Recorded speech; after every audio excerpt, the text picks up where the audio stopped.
Hello everyone, welcome to Sanjay Suman classes.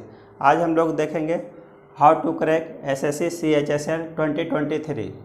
तो staff selection commission के द्वारा आयोजित combined higher secondary level examination के बारे में हम लोग देखेंगे। तो भारत सरकार का जितना भी मंत्रालय है उसके अंतर्गत इस एग्ज़ाम के थ्रू CHSL लेवल का पोस्ट को भरा जाता है। तो अप्लाइंग डेट इसमें जो है 9 मई 2023 से 8 जून 2023 तक अप्लाई कर सकते हैं। एग्ज़ाम डेट इसका जो है एग्ज़ाम जो है CBT 1 का जो है अगस्त 2023 में कंडक्ट होगा। नंबर ऑफ पोस्ट इसका जो है इनिशियल स्टेज में जो है लगभग 1600 पोस्ट उपलब्ध है। बाद में आपको जो है इसमें संशोधित पोस्ट को जारी किया जाएगा। एज लिमिट आपका जो है 18 to 27 ईयर्स होना चाहिए एज ऑन 1/8/2023 को। SC ST और OBC कैंडिडेट को गवर्नमेंट ऑफ इंडिया के द्वारा नियमानुसार छूट उपलब्ध है। OBC कैंडिडेट के लिए 3 साल का एज में छूट उपलब्ध है और SC ST को 5 साल का। एजुकेशनल क्वालिफिकेशन आपका एजुकेशनल क्वालिफिकेशन जो है 12th पास कोई भी सब्जेक्ट से होना चाहिए या एपीयर्ड कैंडिडेट भी इसमें अप्लाई कर सकते हैं जो इस साल एपीयर हो रहे हैं या फिर एपीयर हो चुके हैं। तो उनका रिजल्ट उनके लिए कंडीशन है, उनका रिजल्ट जो है 1/8/2023 को आपका रिजल्ट क्लियर हो जाना चाहिए, तभी आप इस पोस्ट के लिए आप एलिजिबल होंगे। तो एजुकेशनल क्वालिफिकेशन में कंडीशन है कुछ पोस्ट के लिए।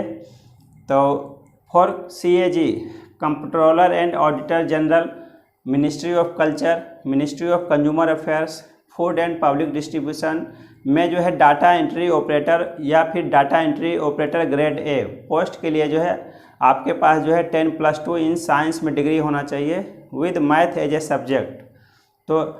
तो इस पोस्ट के लिए जो है आपका जो है 10+2 में आपका math as one of the subject आपका होना चाहिए, तभी आप इन संस्थान में एलिजिबल होंगे। और बाकी सभी पोस्ट के लिए सिर्फ आपका जो है 12th पास कोई भी सब्जेक्ट से आपका होना चाहिए। स्कीम ऑफ एग्जामिनेशन ये जो है 2 चरण में कंप्लीट होगा, Tier 1 और Tier 2। तो Tier 1 का एग्ज़ाम जो है जैसा कि SSC का एग्ज़ाम जो है पहले जैसा होता था वो Tier 1 सेम है आपका। इंग्लिश लैंग्वेज 25 क्वेश्चन 50 मार्क्स का, जनरल इंटेलिजेंस 25 क्वेश्चन 50 मार्क्स का, क्वांटिटेटिव एप्टीट्यूड 25 क्वेश्चन 50 मार्क्स का और जनरल अवेयरनेस 25 क्वेश्चन 50 मार्क्स का। तो टोटल आपका 100 क्वेश्चन 200 मार्क्स का एग्ज़ाम होगा। इसके लिए आपको 1 आवर टाइम का और निगेटिव मार्किंग इसमें 0.5 निगेटिव मार्किंग रहेगा। तो ये पहले जैसा सेम एग्ज़ाम है Tier 1 और Tier 2। तो Tier 2 एग्ज़ाम जो है आपका मेंस एक एग्ज़ाम हो गया आपका, इसमें मेंस को जोड़ा गया है। तो Tier 2 आपका जो है सेशन 1 और सेशन 2 में कंप्लीट होगा।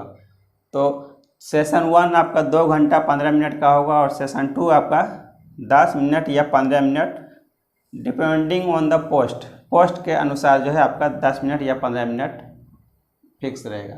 तो सेशन 1 में आपका जो है सेशन 1 आपका 3 सेक्शन में बटा हुआ रहेगा, सेक्शन 1, सेक्शन 2 और सेक्शन 3। सेक्शन 1 में 2 सब्जेक्ट रहेगा, सेक्शन 2 में भी 2 सब्जेक्ट, सेक्शन 3 में 1 सब्जेक्ट। तो सेक्शन 1 जो है आपका रहेगा इसमें मैथ से जो है 30 क्वेश्चंस पूछा जाएगा, प्रत्येक क्वेश्चन 3 मार्क्स का रहेगा। तो टोटल आपका हो गया 90 मार्क्स। फिर रीजनिंग से भी 30 क्वेश्चंस पूछा जाएगा, प्रत्येक क्वेश्चन 3 मार्क्स का, तो टोटल आपका हो गया 90 मार्क्स। तो सेक्शन 1 में जो है आपका मैथ और रीजनिंग दोनों मिला करके आपको 1 घंटे का टाइम मिलेगा। इसमें आपको 180 क्वेश्चन को 180 मार्क्स का आपका एग्जाम होगा। टोटल क्वेश्चंस आपका 60 क्वेश्चंस हो गया। तो 60 क्वेश्चंस के लिए आपको 60 मिनट का टाइम मिलेगा। सेक्शन 2 में आपका इंग्लिश और जनरल अवेयरनेस रहेगा। तो इंग्लिश में आपका 40 क्वेश्चंस 3 मार्क्स का रहेगा, तो टोटल आपका 120 मार्क्स हो गया। जनरल अवेयरनेस 20 क्वेश्चंस, प्रत्येक क्वेश्चन 3 मार्क्स का, ये भी 60 मार्क्स का हो गया। तो इंग्लिश और जनरल अवेयरनेस सेक्शन 2 दोनों मिलाकर के भी आपका 180 मार्क्स का हो गया एग्ज़ाम। और टोटल क्वेश्चंस देखें तो 60 क्वेश्चंस आपको 60 मिनट में आपको हल करना है। और सेक्शन 3 में जो है कंप्यूटर नॉलेज का टेस्ट होगा, 15 क्वेश्चंस रहेगा, इसमें 3 मार्क्स का, टोटल आपका 45 मार्क्स का आपका एग्ज़ाम होगा। इसके लिए आपको 15 मिनट का टाइम दिया जाएगा। तो सेक्शन थर्ड जो है आपका सिर्फ क्वालिफाइंग है, इसमें आपको सिर्फ क्वालिफाई करना है। आपका मेरिट प्रिपेयर के लिए जो नंबर जोड़ा जाएगा वो सेक्शन 1 और सेक्शन 2 180 मार्क्स 360 मार्क्स, इसी के आधार पर आपका मेरिट बनाया जाएगा, बशर्ते कि आप सेक्शन थर्ड में क्वालिफाई करें और फिर सेक्शन 2 में भी आप क्वालिफाई करें। आप देखते हैं हम लोग सेशन 2, तो सेशन 2 आपका रहेगा स्किल टेस्ट या टाइपिंग टेस्ट रहेगा। तो इसमें पार्ट ए, इसमें अलग अलग कैटेगरी वालों के लिए अलग अलग बनाया गया है। पार्ट ए में जो है data entry operator grade A, तो मैथ वाले कैटेगरी के लिए जो लोग मैथ से पास किए हैं 10+2 उनके लिए 15 मिनट का टेस्ट होगा डाटा एंट्री का। तो उनका स्पीड होना चाहिए 15,000 की डिप्रेशंस पर आवर। दूसरा कैटेगरी है part B, data entry operator general के लिए, मतलब मैथ को छोड़ करके। तो इसके लिए भी जो है 15 मिनट का टेस्ट होगा। तो और इनका स्पीड होना चाहिए 8,000 की डिप्रेशंस पर आवर, इतना आपका स्पीड होना चाहिए। और पार्ट सी जो कि होगा एलडीसी और जूनियर सेक्रेटरीट असिस्टेंट के लिए, लोअर डिवीजन क्लर्क और जूनियर सेक्रेटरीट असिस्टेंट के लिए, इनमें जो है 10 मिनट का टेस्ट होगा पार्ट सी में।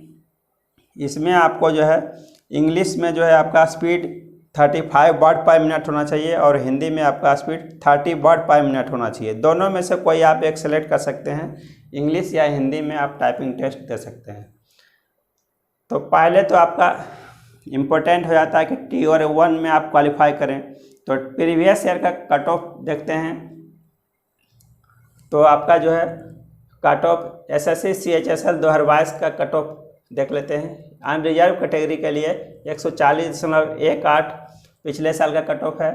ओबीसी का कैंडिडेट के लिए 140.12, एससी कैंडिडेट के लिए 112.86, एसटी कैंडिडेट के लिए 104.12। तो प्रीवियस ईयर में जो है नंबर ऑफ पोस्ट भी ज़्यादा था इसमें जो है, तो इस बार कट ऑफ जो है आपका बढ़ने की संभावना है। इसमें 4500 प्रीवियस ईयर का कट ऑफ है, इस बार पोस्ट कम है तो आपका जो है कट ऑफ बढ़ जाएगा। तो अब हम लोग देख लेते हैं, किसी भी एग्ज़ाम में क्वालिफाई करने के लिए आपको बेसिक तीन चीज़ का जरूरत पड़ता है। आपका पहला नंबर सबसे अच्छा से अच्छा आप बुक सेलेक्ट करेंगे, बेस्ट बुक सेलेक्ट करें। दूसरा आपका पास सही गाइडेंस होना चाहिए। तीसरा आपका स्ट्रेटजी, एग्ज़ाम के लिए कैसा आप अपना स्ट्रेटजी बनाते हैं उस पर आपका सक्सेस निर्भर करता है। बुक में हम लोग सबसे पहले देखते हैं मैथ के लिए एक बुक पढ़ेंगे RS अग्रवाल, इतना एक बुक बना लीजिए, ये इतना आपके लिए काफ़ी है। दूसरा रीजनिंग, अगर आपका बेसिक कमज़ोर है तो आप पढ़ सकते हैं a comprehensive approach to verbal and non verbal reasoning by RS Agarwal, या फिर दूसरा बुक पढ़ सकते हैं रीजनिंग 360 बाय उपकार पब्लिकेशन। ये दोनों बुक में से कोई भी एक बुक पढ़ लीजिए अगर आपका बेसिक कमज़ोर है तो। वैसे आपको रीजनिंग का बुक बनाने की ज़रूरत नहीं है। तीसरा कंप्यूटर के लिए जो है आप NIOS या फिर NCERT की वेबसाइट पर आप जो है बुक को डाउनलोड कर सकते हैं। तो इतना आपके लिए सफिशिएंट है 10th लेवल क्लास का या फिर 12th क्लास लेवल का। तो national institute of open schooling या फिर NCERT की वेबसाइट पर आप जा कर के ये बुक पढ़ सकते हैं। तीसरा जनरल अवेयरनेस के लिए पहला आपको जो है करंट अफेयर्स आपको चाहिए। तो सामान्य ज्ञान दर्पण मासिक, इसका जो है 12 एग्जाम से पहले जो है 12 माह का पढ़ लेंगे, इतना आपके लिए काफ़ी है। दूसरा सामान्य ज्ञान दिग्दर्शन या फिर लुसेंट जी के। तीसरा NCERT का जो है 9 और 10 क्लास का जो है इसमें साइंस बुक पढ़ लेंगे, और NCERT का 9 और 10 का सोशल साइंस का बुक। NCERT का बुक पढ़ने का इसलिए सलाह दिया जाता है क्योंकि नेशनल लेवल का जितना भी एग्ज़ाम होता है तो उसमें जो है आपको जो है स्टैंडर्ड जीके का स्टैंडर्ड जो बनाया जाता है, तो वो आपका NCERT के बुक को ही आधार बना करके क्वेश्चन को सेट किया जाता है। अब हम लोग देख लेते हैं इंग्लिश के लिए। तो इंग्लिश के लिए पहला आप पढ़ेंगे a standard grammar book of English grammar. तो कोई भी एक स्टैंडर्ड ग्रामर बुक पढ़िए जो कि आपका 12th क्लास लेवल का आपका होना चाहिए, 12th स्टैंडर्ड का होना चाहिए। दूसरा, क्योंकि इसमें कॉमन एरर से रिलेटेड आपको सवाल ज़्यादा पूछा जाता है, तो कॉमन एरर के लिए हम लोग correct your common error in English, दूसरा बुक पढ़ेंगे, ये आपको उपकार पब्लिकेशन में मिल जाएगा। तीसरा, एक इंग्लिश न्यूज़पेपर पढ़ेंगे। तो इससे आपको क्या बेनिफिट होगा? पहला, इसमें आपका कंप्रीहेंशन स्किल डेवलप होगा।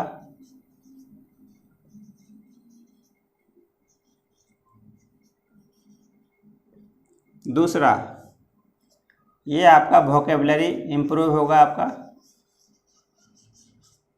और तीसरा, आपका करंट अफेयर्स अपडेट होते रहेगा।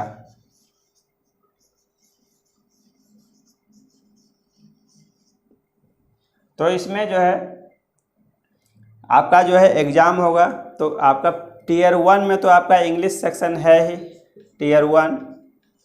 और टीयर 2 में आपका जो है 120 क्वेश्चन सिर्फ आपका जो है 120 मार्क्स का सिर्फ आपका इंग्लिश सेक्शन में होगा। मतलब टोटल का आपका जो है 360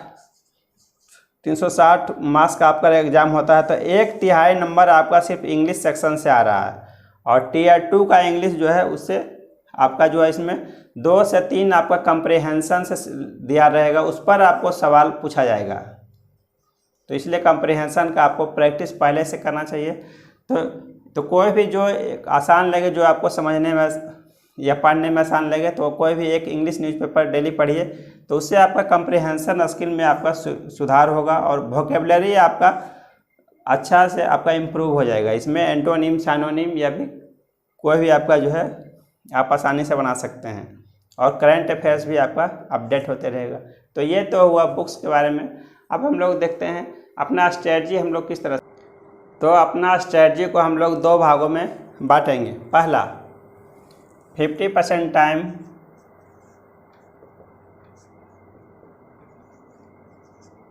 फॉर सब्जेक्ट स्टडी।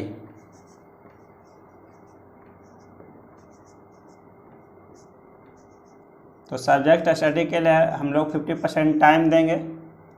और दूसरा, 50% टाइम फॉर सेल्फ असेसमेंट। आत्ममूल्यांकन के लिए हम लोग 50% टाइम देंगे।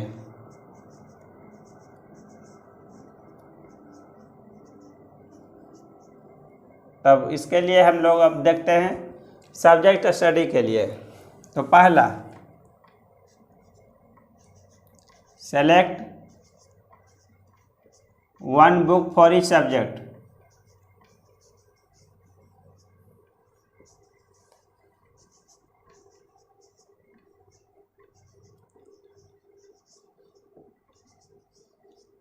दूसरा,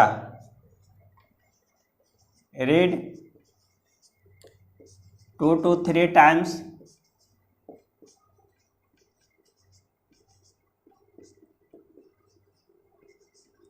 सेम बुक।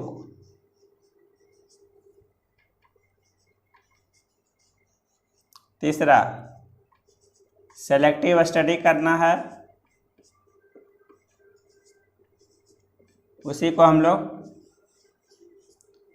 स्मार्ट स्टडी कहते हैं।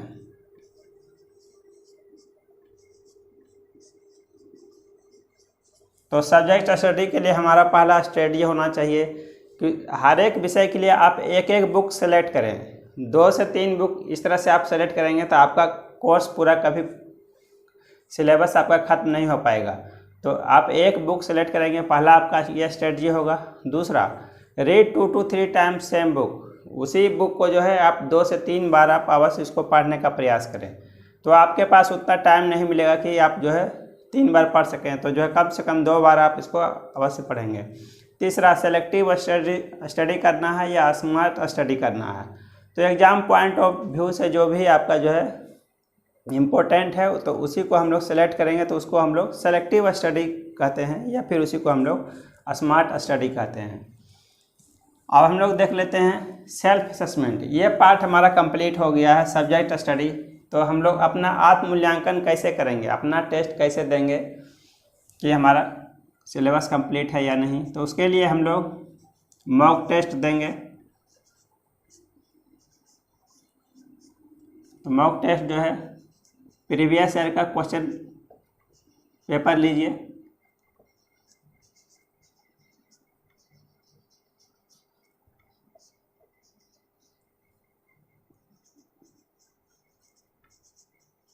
या प्रैक्टिस सेट लीजिए।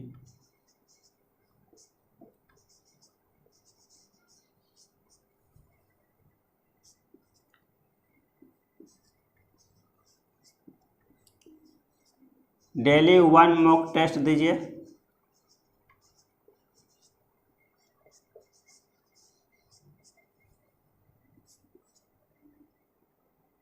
टोटल जो है आप 100 mock test before the exam, exam से पहले तक 100 मॉक टेस्ट दे दीजिए।